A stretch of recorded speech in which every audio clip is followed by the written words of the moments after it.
Hey guys, welcome to the channel. On July 16th, 1969, a Saturn V rocket lifted off from Kennedy Space Center in Florida. The rocket carried the crew of Apollo 11, the first manned mission to the moon. After being in space for almost 4 days, the crew of Apollo 11 touched down on the moon on July 20th, 1969.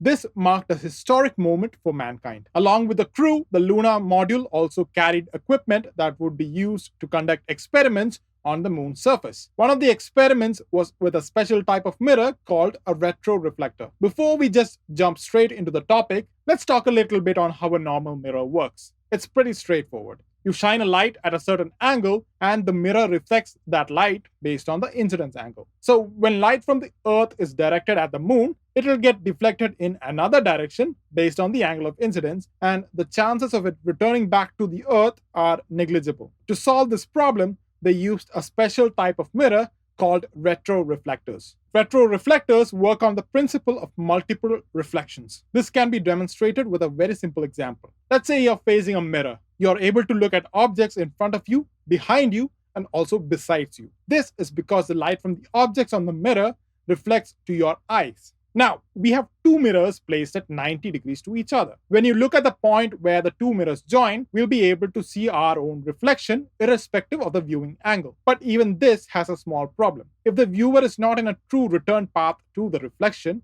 it will not be visible. To solve this, a third mirror is added, and because of this, no matter which direction we look into, a proper reflection is obtained. The working of the retroreflectors is also very similar to the reflectors on the road and also your bike or car.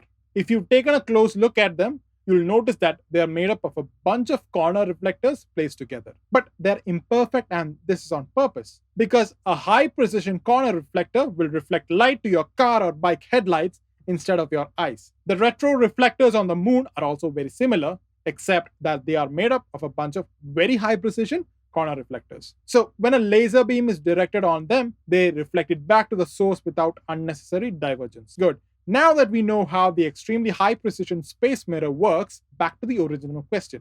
So why? So with the help of these mirrors, scientists have been able to calculate the exact distance between the Earth and the moon down to the last centimeter. We know the velocity with which light travels, and by measuring the total time it takes for a beam of laser to travel to the moon and bounce back to the Earth, we will be able to measure the distance between Earth and moon. In this manner, the total distance between the moon and the Earth was found to be 385,000 kilometers. Scientists also found that the moon is drifting away from the Earth at a speed of 3.8 centimeter per year. In recent years, physicists have also used the laser's result to check the validity of Einstein's theory of relativity and the value of Newton's gravitational constant, g.